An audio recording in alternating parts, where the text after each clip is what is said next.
Dear student, आइए हम लोग वेव के बारे में पढ़ें। वेव क्या होता है? वेव जिसको हम तरंग कहते हैं। तो सबसे पहले हम ये जान लें कि वेव होती क्या है। तो सबसे पहले हम जैसे मान लेते हैं जल है, कहीं बार यहाँ शांत जल है, जैसे तालाब है, तो इसमें जल के जो है बहुत ढेर सारे कण होते हैं। जल जो है बहुत कणों से मिलकर बना होता है। पूरा यहाँ पर जो माध्यम होता है वो जल का ही माध्यम होता है। तो जैसे यहाँ पर हम मान लें अगर कि ये जल का एक माध्यम है, इसमें बहुत ढेर सारे कण हैं जो इस तरह से स्थित हैं। तो क्या होता है इसमें, जैसे ही हम पत्थर का एक टुकड़ा यहाँ पर फेंकते हैं, तो जैसे ही जिस स्थान पे पत्थर का टुकड़ा गिरता है वहाँ पर एनर्जी मिलती है। वहाँ पे जो पार्टिकल होता है, उसमें जो जल का पार्टिकल होता है वो एनर्जी को एब्जॉर्ब कर लेता है, ग्रहण करता है और जस्ट बगल वाले कण को दे देता है। तो जब बगल वाले कण को दे देता है तो ये कुछ इस तरह से ये तरंग ये आगे बढ़ने लगता है, एनर्जी ऐसे इसी रूप में बढ़ता है। तो इसे हम क्या कहते हैं? ये विक्षोभ है। क्या है? एक तरह का यह विक्षोभ होता है। तो आइए देखिए इसकी डिफिनीशन कैसे बनाई गई है। तो यहाँ पर क्या होता है, जैसे ये आगे बढ़ता चला जाता है तो यहाँ किसी भौतिक माध्यम में, भौतिक माध्यम आपका जैसे यहाँ जल का माध्यम है, वायु का माध्यम है, जो भी माध्यम होगा उसी को हम भौतिक माध्यम कहेंगे। किसी भौतिक माध्यम में उत्पन्न वह विक्षोभ है जो अपना स्वरूप बिना बदले माध्यम में एक निश्चित चाल से आगे बढ़ता है, इसे हम क्या कहते हैं? तरंग कहते हैं। ठीक है। तो जैसे दूसरा उदाहरण आप समझ लीजिए, रस्सी है, तो रस्सी में एक सिरा बांध दीजिए ऐसे, यहाँ पर किसी दृढ़ आधार से ऐसे कस दीजिए यहाँ पर, और दूसरे सिरे को जब हम ऊपर नीचे करते हैं तो इस तरह से इसमें एक गति उत्पन्न हो जाती है। ठीक है। तो ये क्या है? ये भी एक तरंग है। इसमें क्या है? इसमें रस्सी का जो पहला यहाँ सिरा था, हमने इसको ऊपर नीचे किया तो यहाँ पर एनर्जी दिए, तो ये एनर्जी जब रस्सी को मिलती है तो इसके पार्टिकल कुछ इस तरह से गति करने लगते हैं। रस्सी के जो पार्टिकल हैं वो कुछ इस तरह से गति करने लगते हैं, जिससे हम इसको भी तरंग कहते हैं। ठीक है। तो ऐसा ये देखा गया कि बहुत ऐसे माध्यम हैं जहाँ पे वेव उत्पन्न होती हैं। इन तरंगों को जो है टाइप ऑफ वेव, तो तरंग कितने प्रकार की होती है? दो प्रकार की तरंगें होती हैं। नंबर एक अंतरस्थ तरंग होता है, दूसरा अनुदैर्ध्य तरंग होता है। तो अंतरस्थ तरंग किसे कहते हैं? अंतरस्थ तरंग जो होता है माध्यम, जैसे यही रस्सी है, यही आप उदाहरण के तौर पे समझिए यहाँ पर। तो रस्सी है, जब रस्सी का एक सिरा हम दृढ़ आधार से बांध देते हैं और दूसरे सिरे को हाथ से पकड़कर जब गति कराते हैं ऊपर नीचे, तो इसमें से एक प्रकार की तरंगें उत्पन्न होती हैं। अब जैसे ये देखिए तरंग के चलने की दिशा इधर है, यहाँ से जो वेव निकल रही है वो आगे इस तरह से बढ़ती हुई आगे चली जा रही है। ठीक है। तो ये आगे बढ़ती चली जा रही है, अर्थात तरंग के चलने की दिशा हो गई इधर। तो यहाँ पर जो इसके पार्टिकल हैं, अगर देखिए रस्सी पर हम कैसे इसको समझेंगे, तो रस्सी पर जैसे आप कहीं पर ऐसे कलर बांध दीजिए, यहाँ पर यहाँ यहाँ एक कलर बांध लीजिए, लाल चाहे जो भी कलर हो आपको समझना हो, तो यहाँ पे रस्सी पे भिन्न भिन्न बिंदुओं पर ऐसे पहले आप कलर बांध दीजिए, चाहे कोई भी मार्क लगा दीजिए यहाँ पर, रेड, येलो, ग्रीन, जो भी आप लगाना चाहते हैं।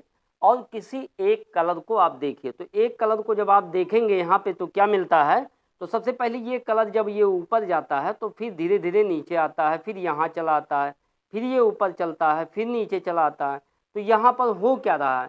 यहाँ पर तरंग की चलने की दिशा के लंबवत ये जो रस्सी के पार्टिकल हैं, रस्सी के जो पार्टिकल हैं, ये तरंग के चलने की दिशा के लंबवत कंपन करते हैं। तो इस प्रकार की जो तरंगे होती हैं उसे हम क्या कहते हैं? अंतरस्थ तरंग कहते हैं। तो ऐसी सभी तरंगे जिनके पार्टिकल तरंग के चलने की दिशा के लंबवत कंपन करते हैं उन्हें हम क्या कहते हैं? अंतरस्थ तरंग कहते हैं। तो अंतरस्थ तरंग की जो डिफिनीशन है वो यह है, आइए देखिए यहाँ पर, तरंग की चलने की दिशा के लंबवत कंपन करते हैं, तो इसे हम क्या कहेंगे? अंतरस्थ तरंग कहते हैं। ठीक है। अंतरस्थ तरंग में ऊपर वाले भाग को हम कहते हैं श्रृंग और नीचे वाले भाग को कहते हैं गर्त। ये जो नीचे इस तरह से बनता है, अगर यहाँ पे हम एक एक्सिस खींच लें यहाँ पर प्रिंसिपल एक्सिस, तो प्रिंसिपल एक्सिस यहाँ पर अगर हम खींच लेते हैं तो इसके ऊपर वाला जो भाग बनता है ये, इसको हम कहेंगे श्रृंग, और नीचे वाले भाग को क्या कहेंगे? इसको हम कहते हैं गर्त। ठीक है। तो यहाँ पे तमाम ऐसे अगर जहाँ भी देखें, यहाँ पे भी देखें, तो ये भी एक बार ऊपर जाएगा फिर पुनः नीचे आएगा, ऐसे ये इस तरह से गति करता है। तो तरंग के चलने की दिशा के लंबवत अगर कंपन करते हैं तो उसे हम अंतरस्थ तरंग कहते हैं। ठीक है। ये आपको समझ में आ गया होगा। नेक्स्ट दूसरा टाइप का देखिए यहाँ पर क्या है, तो दूसरे टाइप का क्या है इसी तरह से आपका जल में भी है, जल में भी अनपरस तरंग ही होती हैं, लेकिन जल जैसे है तो जल के ऊपरी सतह पर ये तरंगे उत्पन्न होती हैं और यहाँ पर जो पार्टिकल होता है ये कंपन करता है और धीरे धीरे माध्यम में आगे बढ़ता चला जाता है। इसमें एक देखिए यहाँ से जैसे कण जो है भाग नहीं लेता, कण केवल अपने ही स्थान पर कंपन करता है, अपने ही स्थान पर क्या करता है, कंपन करता है। इसमें कण स्वयं भाग नहीं लेता है कि आगे बढ़ता हुआ चला जाता है। तो इस तरह की जितनी भी तरंगें होती हैं, तरंग में ऐसा क्यों करता है, क्योंकि उसको एनर्जी मिलती है। तो जब किसी पार्टिकल को एनर्जी दी जाती है तब वह अपने ही स्थान पे वाइब्रेट करने लगता है, कंपन करने लगता है। तो कंपन को ही एक हम विक्षोभ कहते हैं और विक्षोभ ही क्या है, एक तरह का तरंग है। ठीक है, आपको समझ में आ गया होगा। यहाँ पर जल में भी यही होता है, जल के भी पार्टिकल अपने ही स्थान पे ऐसे कंपन करते हैं। तो हमको दिखता है कि लहर, जिसको हम लहर कहते हैं, आगे बढ़ता हुआ चला जाता है, उसी को हम लहर कहते हैं। तो वहाँ पे जो जल के पार्टिकल होते हैं एक बार ऊपर जाएंगे, एक बार नीचे आएंगे, तो एक बार ऊपर जाएंगे, एक बार नीचे आएंगे। तो जल में भी कुछ इस तरह की तरंगे बनती हैं। ये जल के ऊपरी ही सतह पर होता है। इसमें भी ये कौन सी वेव हो जाएगी, ये भी आपकी हो जाएगी अनप्रस्थ तरंगे होती हैं। ठीक है, आपको समझ में आ गया होगा। अब दूसरा देखते हैं अनुदैर्ध्य तरंग।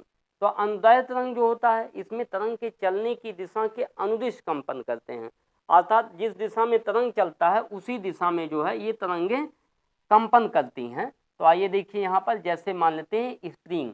तो स्प्रिंग का अगर एक सिरा जो है हम हाथ से पकड़कर इसको छोड़ दें, जैसे ये स्प्रिंग है, तो स्प्रिंग ऐसे रखी हुई है, मान लेते हैं ऐसे, ये आपकी स्प्रिंग हो गई। यहाँ से दूसरे सिरे को हम हाथ से मान लेते हैं ऐसे पकड़े हैं यहाँ पर, और इसको जब हम खींच कर छोड़ देते हैं तो ये स्प्रिंग में कुछ इस तरह से गति होने लगती है।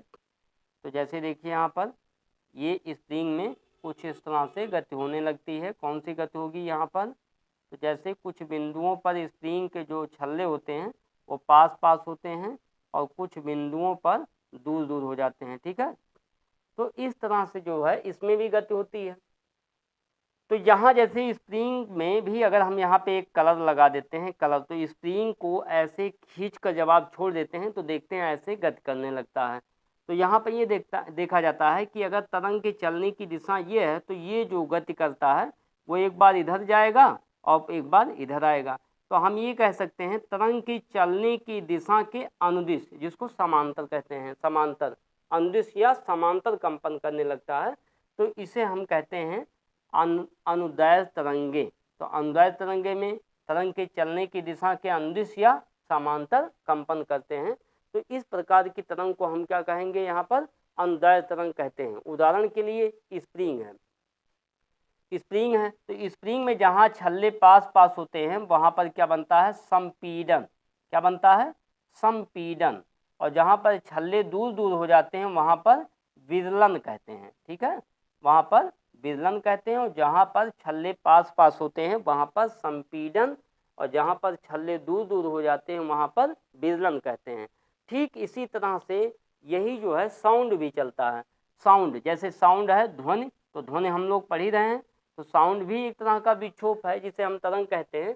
तो उसे किस श्रेणी में रखा गया है, तो साउंड को अनुदैर्ध्य तरंग में रखा गया है, साउंड को अनुदैर्ध्य तरंग में रखा गया है। तो ये कैसे गति करता है, तो जैसे मान लेते हैं यहाँ एयर है, सपोज कीजिए यहाँ पर ये पूरा एयर है, यहाँ पर हवा का पार्टिकल है।